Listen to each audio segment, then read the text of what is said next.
This could be one of the most boring photography videos I could make, but it's arguably one of the most essential. So in this video, I want to share with you my entire photography workflow, from getting in from a shoot, importing the files, selecting, culling them, editing the photographs in Lightroom, exporting them, all the way through to backing them up and just organizing my data. I want to share with you my storage solution and everything in between. Whether you are a videographer or a photographer or just someone that manages projects with lots of data and files that need organizing, then hopefully this helps. This video will also be timestamped below. If you want to skip to certain sections and see specifically each part of my workflow, then go ahead and do that. I am by no means an expert at this kind of stuff, but we simply cannot ignore our files and organization forever. At some point, we need to cross that bridge and get everything, or get all our ducks in a row. So here's the most seamless and effective solution that I've discovered from many years of fumbling around with hard drives and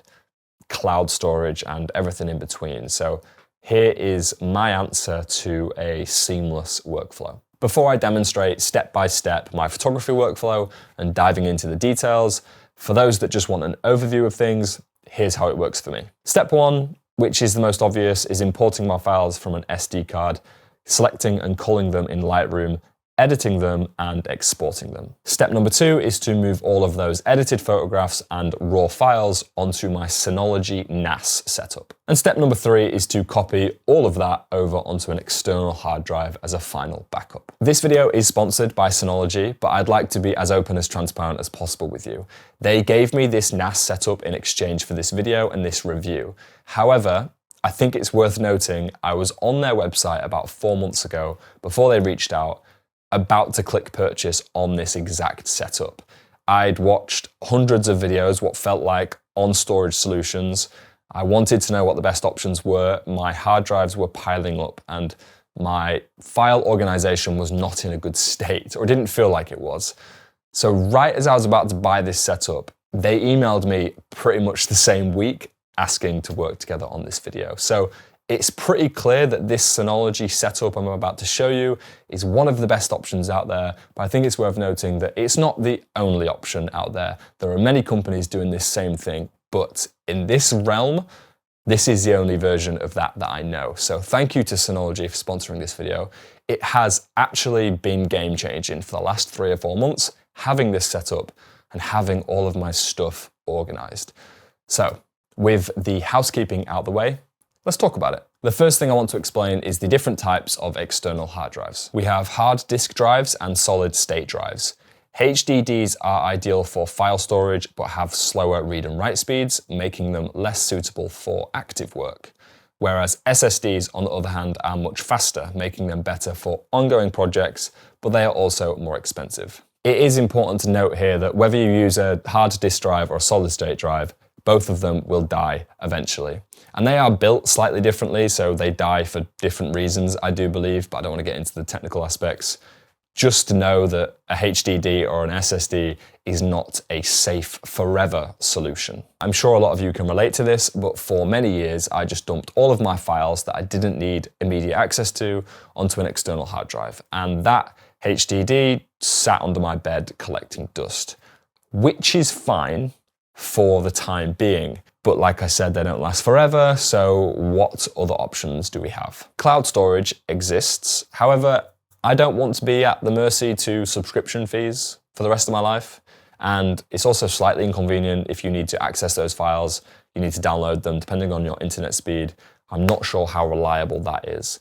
I know a lot of people do use cloud storage solutions, but I don't know, something about it just doesn't sit right with me. So this is where a NAS system with a RAID setup comes into play. I am specifically using a Synology NAS DS1522 Plus. I just want to emphasize here that I avoided doing this for years because I just thought the idea of a NAS and a RAID system was intimidating and just a lot of faff. So I kind of put it to one side as it was just something I didn't understand.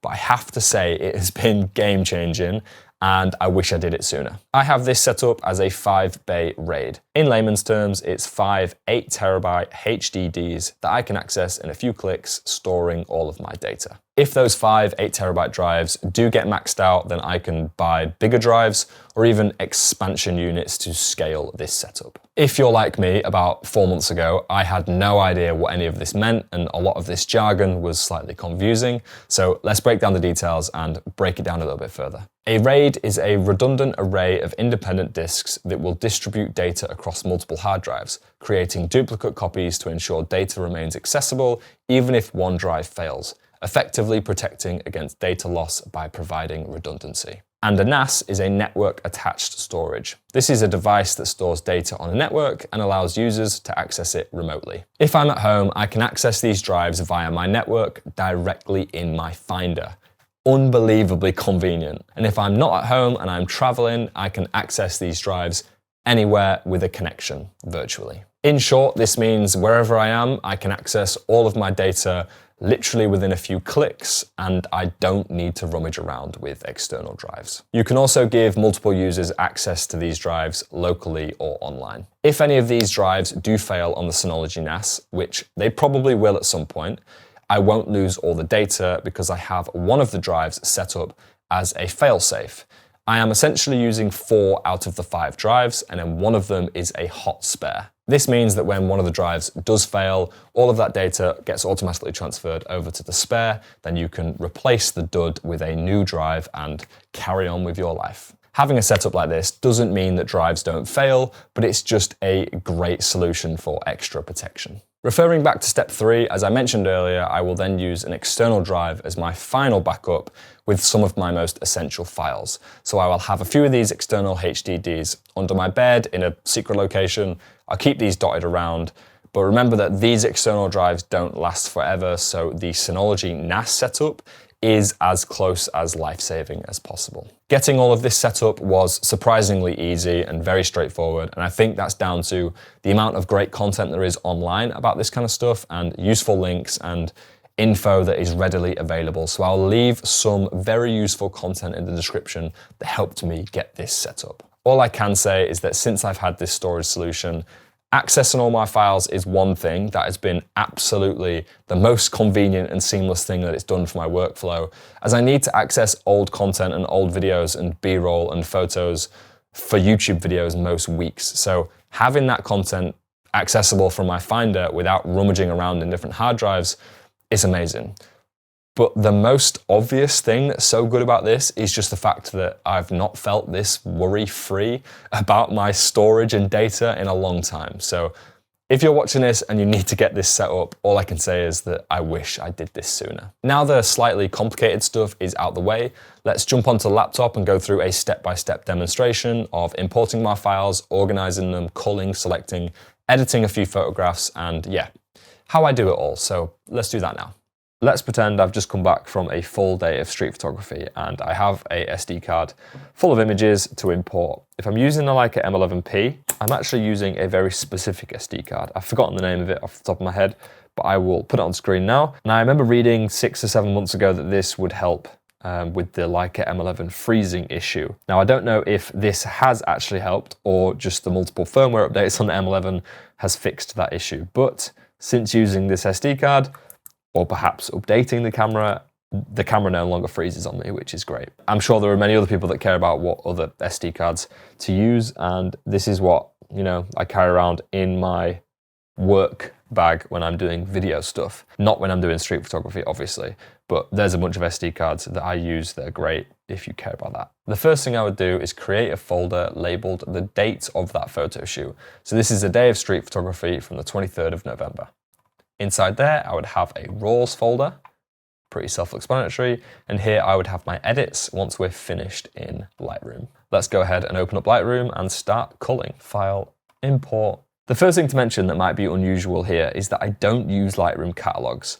They work and they're fine, and I know lots of people that do use them, but I find it slightly distracting and I don't like clogging up my Lightroom with years and years worth of photographs. So once I import my photographs, edit them, export them, I remove them from Lightroom and I keep them organized in folders elsewhere, not on Lightroom itself. Basically, each time I open up Lightroom, it's a clean slate. Here I have 145 photographs from a day of street photography, which is actually on the lower range of photographs. If it's a full day in summer, then I might take up to 400 or 500 raw files, but this is obviously a wet and cold day in November. What I do here is go through them all, and I will decide which I do like and which I don't like, and they will simply get a 1 star if I do like them. This will then separate the ones that have stars and the ones that don't. The 1 star doesn't mean I actually like them, 1 out of 5 stars, but instead of giving them a 2 or 3 or 4 or 5 star rating, I just give them all a 1 star rating and then afterwards delete all the photographs that don't have any stars. So it's a simple differentiation between the ones I want to keep and the ones I want to delete. I'm going to guess from the 145 photographs from this day, we keep 20 or 30, maybe even less. As you can see, all the JPEG previews are in black and white. That's just how I like to shoot.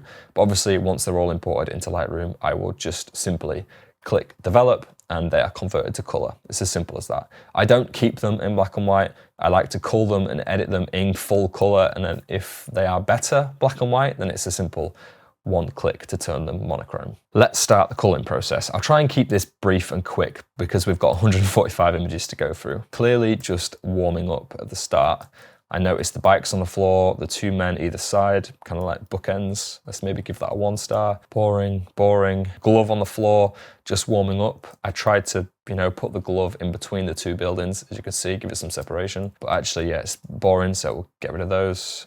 I do like this landscape shot, maybe. We'll keep it anyway. This guy in a yellow coat matching the floor and the paintwork. As you can see, I followed him down the street to go to Bank of England. This gold art piece or structure was kind of like a slight juxtaposition. So we'll keep that one. And I think we'll keep that one as well. Also, spoiler alert, I think you might have seen these photographs in a video in November.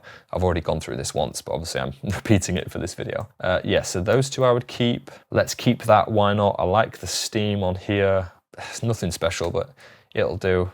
Yeah, this is cool again. I shot this at what, 1.4? Yeah, I never normally shoot photographs that wide open, but the rain and the colors and obviously the texture of this, I think it was worth it. Here's a cool umbrella that I thought matched the architecture around us. And as you can see, I took, 4 photographs here, trying to make sure one of them was decent and in focus. So that one there is good. Yeah, the 3rd one. Moving on towards Bank of England. As you can see, I spotted these guys wearing all blue, but that's rubbish composition. Tried a slow shutter shot. No, let's not keep that. I think he was just next to my GoPro as I was filming. Yeah, this is rubbish. I think I then noticed the camera sign and I was like, he's taking a photo. I've got my GoPro here, so juxtapositions of cameras, it's still rubbish. Let's get rid of it. Oh yeah, the signs. This was part of the day that I really got excited about because of all these signs, these colored signs, but then obviously these women walked through wearing red and white coats. This one's cool because she is perfectly lined up with this red square. You've got red, yellow, white, yellow, whatever. I think the best one is this one as they're both together walking away. You might have seen this in a previous video, but this needs some cropping and sorting out a little bit, but that's definitely one of the best photographs of the day, I think. I do like this one as she is positioned very well. That one, not so much. Yeah, we don't need that one either, but I think there's a few with the yellow coat as well, right? So that's pretty cool, and that one's not as good, and that one's not as good. Okay, so we kept 3 out of the, what did we take there, like 6 or 7 photographs? These guys on a crane, they were adding ribbon to the columns at the Royal Exchange. I just tried to get a bit of a composition, including the statue here. I don't think these really worked out. I tried, positioning these so it looked like they were working on the whatever. I don't think it works. I'm gonna not keep any of them. Just something I noticed was this cigarette packet and the 2 gloves in the bush. But at the same time, as I got ready to take this photograph, these 2 walked by carrying a chair. So just, random miscellaneous stuff that happens in the street. I'll keep it, but I don't think it's a very good photograph. This guy's hat, I obviously noticed it was working alongside this is all I noticed. I thought that was a funny advertisement and I thought this guy's hat was cool. I'm not going to keep it though. It's kind of out of focus and it's a terrible photograph. But you can see what my eyes were doing. I just saw it and I pressed the shutter button just because, but we won't keep that.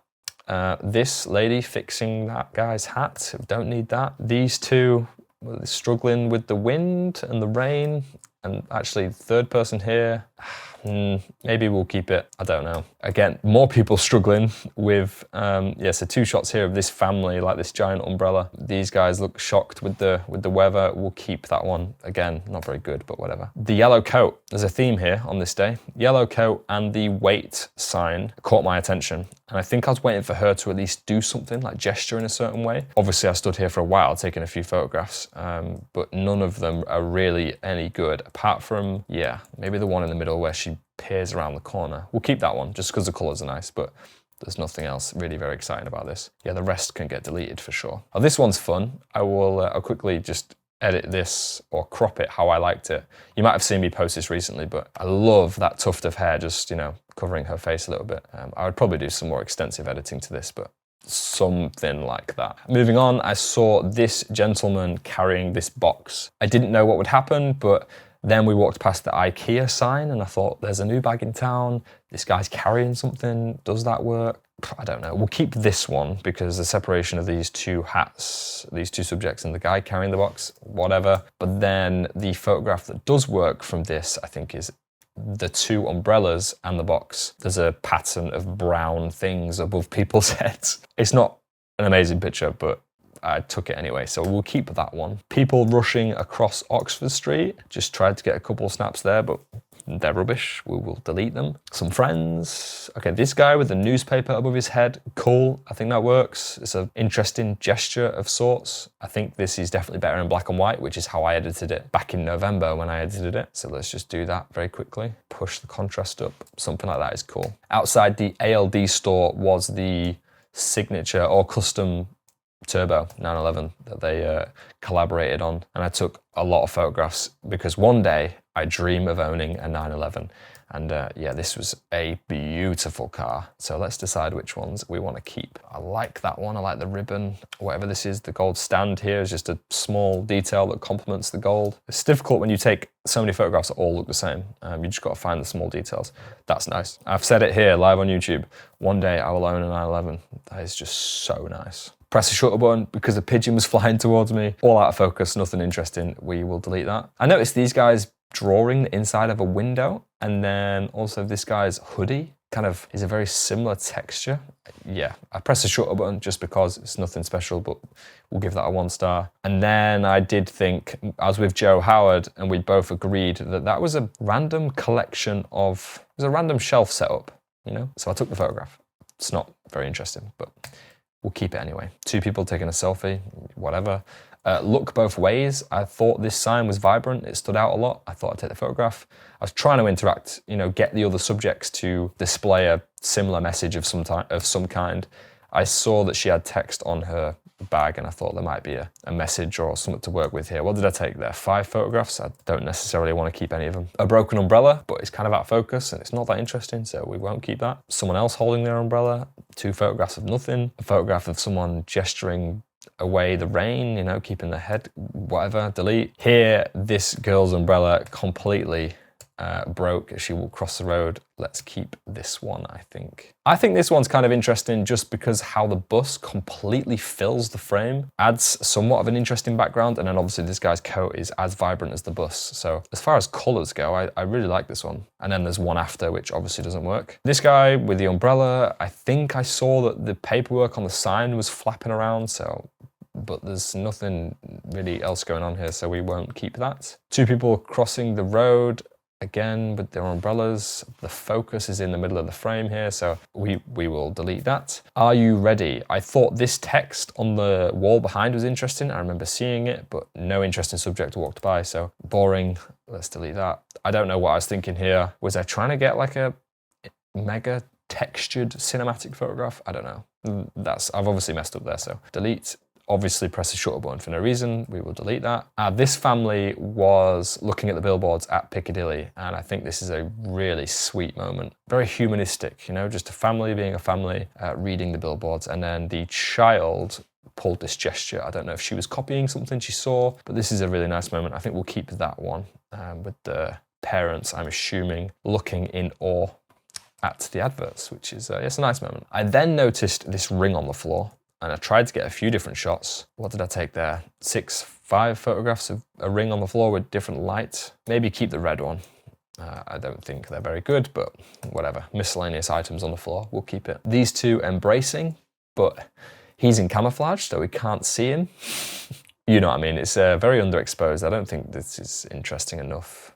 I don't know, maybe we'll give it a 1 star, we'll keep it. And then I saw this guy gesturing his hair, he's kind of brushing his fringe out of his face, and I caught this one, which I just think those in-between gestures can seem really odd. This kind of feels like ethereal. That can't be right. I think I've got a preset in here that might be nice. The cinema preset, and then let's bring the exposure up.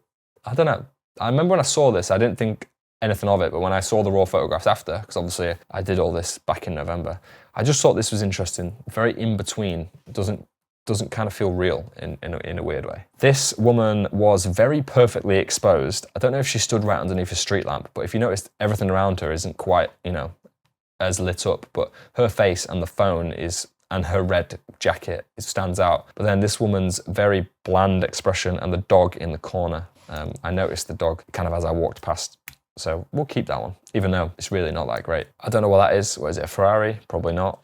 I took a few photographs of it. I don't know what it is, but they're rubbish anyway. So again, more people rushing across Oxford Circus. This guy was potentially on a stag do or something. Boring, not very good. Another slow shutter, gimmicky effect. I don't need to keep these at all. This one is really interesting. I edited this back in November, threw it in black and white, lifted the exposure. Obviously the rain was landing on the lens and creating some flares, and this characteristic and texture and detail really makes this cool, I think, because you've got all these stars in the background and then kind of like the light and the reflection and the flare of the rain and the artificial light, it all comes together nicely here. So there's this photograph and the one with the signs, this photograph and the one I've just showed you, and this one are my two favorites from the day. And then as I was heading back, I was just about to get on the train, I walked past some yellow scaffolding and a girl in a yellow umbrella walked through. Absolutely terrible, but just letting you know what my eyes were thinking. We won't, let's make sure we give this a rating, let's not forget, but we will delete the yellow umbrella photos. So once I've selected everything that I think is worth keeping for whatever reason, even though most of those are pretty crap, apart from the two that I like, I then go to filter at the bottom here. Filters are off right now, but then I go to unrated, select all the photographs that didn't get a rating and remove them and delete from disk. So no, I don't keep all the raw photographs from street photography because there are just too many raw photographs and there are too many bad photos. It's a waste of storage. I will then go to filter and select the rated images, and then here's all the ones that I, for whatever reason, think they're worth keeping. Turns out there's 30 of them, so more than I expected when I started this. Let's now edit the ones that I like. I think I've edited this one before in a video, but I would crop to something like this just to remove other people that are not needed and any distractions. I think something like that is cool. Do some tweaks, maybe add one of my presets, like Mayfair. What does this look like? A bit too dark and grinchy. Maybe my Oxford Street preset. Yeah, that's cool. Lift the shadows a bit. Call it a day, I think. Probably spend more time, but because I'm filming this video, I don't want to go into it too much. This one, again, should we add the cinema preset? I typically use, my favorite presets to use, this isn't supposed to turn into an advert for my presets, is Mayfair. I just love that look. It took me a while to make that preset. I think that was the last preset from this pack that I made, just because it took me a while to dial it down, but it is nice. But for some reason, from the second Authentic Streets preset pack, cinema is a nice vibe as well. So something like that. This 911 outside ALD is quite literally the perfect car. I think the preset Mayfair is just going to work. No adjustments almost. Just one click and we're done on this one as well. Oh, that is so nice. I'm not going to go through all 30 of those photographs and edit them because this video will be too long. But hopefully that gives you an idea of the type of thing I'm thinking when I'm in Lightroom. I will export one of these photographs in a minute so you can see what those settings are. I like to edit and cull and select and do all this in Lightroom as soon as I can, the same day as taking the photographs, if not the next day, just because I don't want that task lingering. I don't want that to be added to my to-do list. If I want to re-edit them, we've kept the raw photographs anyway, so we can come back to them at a later date if we need. Let's export this 911 photograph because it's just absolutely stunning. Specific folder. And then obviously we're going to choose the folder from our date where our raws are in here. We're obviously going to export the edits in the edits folder. Pretty self-explanatory. So choose that folder. The reason I limit it to 19,000 kilobytes is because I think that's substantial enough, especially if I've started sending these photographs to people, if they're portraits of someone, and you end up sending like 100 megabyte files and it's just unnecessary. So we cap it to, about 20 megs, which I think is appropriate, and the quality is still very, very good. Onto content credentials. I do normally add them to the photograph, but last week or the week before, randomly, it wouldn't export because there was something wrong with the content credentials. I don't know if that's an Adobe thing or a Leica thing, but all of my photographs from 2024 using the M11, I had content credentials attached to the file, but I turned it off last week because it wouldn't let me export. I don't know what was going on. Hopefully that's fixed soon. Image and sizing, I just make the resolution 240 ppi. I did this because I learned from when I was making my book. When I exported the photographs originally, they weren't that resolution and they were too small. So I had to go back to all my raw files and re-export them as 240, which I think is substantial for print, essentially. You can go higher than that, but I don't think we need to. Maybe someone in the print world can explain to me if I've got that absolutely correct or if I'm slightly wrong there, but my resolution of 240 ppi has been great for everything I've needed it for. And I think that's pretty much it. I don't know if these were ticked by default, but I've never really given it much thought. This is telling you about the image size that we capped to 19,000 kilobytes. If an image cannot meet the limit, it will be exported the minimum possible file size. Continue. And that right there is my Lightroom export settings. Pretty simple. Finally, how do I organize all of this with the NAS included? So we have our folder here with the day of photography and our raw photographs here, obviously, and our edits. Let's pretend that all 30 photographs have been exported. I would then open up my Synology NAS with all of my drives. I can just find it here in my Finder, which I've said earlier is just so convenient and I love it. All of my work from 2021 to 2025 has been organized.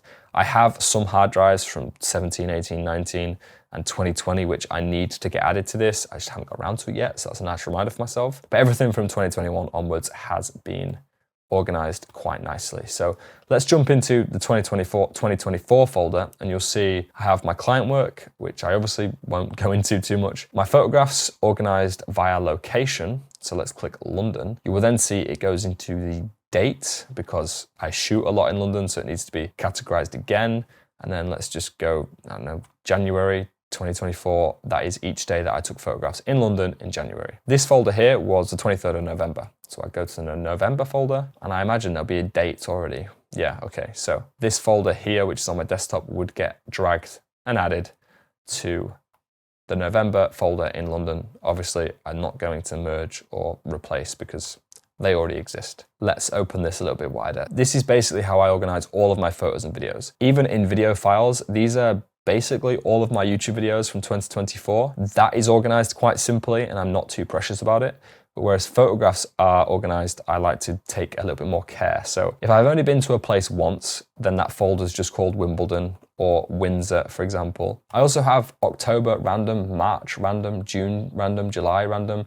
And these are just random photographs I collected over the month and they didn't have a specific meaning or place or date. So I just slapped them in a January random folder and then organize them like that. I shot in Cleethorpes twice, so there are 2 dates there. The London folder is the best example of how I've organized my photographs by month and then by date specifically.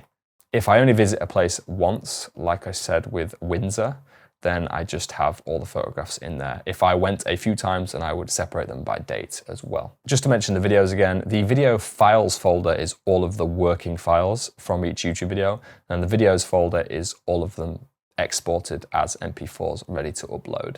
Hopefully that gives you an idea of how I organize my data, starting with the year, then the type of file, and then the location, and if we need to get more specifically, the date of the location, month, and then day exactly, and then separated by raws and edits. And the final step of this process is to have one extra backup. Now, I won't copy everything from my Synology NAS over to an external hard drive, just the essentials. For example, I don't need all the raw video clips from making YouTube video to be backed up again, but I will transfer the final YouTube video file to one of these. Now, these don't last forever. That's why I have the Synology NAS as a hot spare redundancy. That is as close to life-saving as it's going to get, but just in case something goes wrong with the Synology NAS, then I have hard drives with some of my most essential files as well, just to be sure. I don't think there will ever be a 100% bulletproof system for any of this, but we can try and get as close as possible. And since having the Synology NAS set up and not relying 100% on these external drives, I feel much better about the situation. So thank you to Synology for sponsoring this video. This setup has genuinely been game-changing, and having my files accessible in my Finder wherever I am, whenever I want them, has been a dream instead of, relying on these. I don't want to rely on these. These are just the final backup now instead of my only backup. So thank you to Synology for sponsoring this video. Hopefully you guys have found this useful. And if you've got any questions, leave them in the comments. I'll do my best to get back to you. And I'll see you guys very soon. Peace.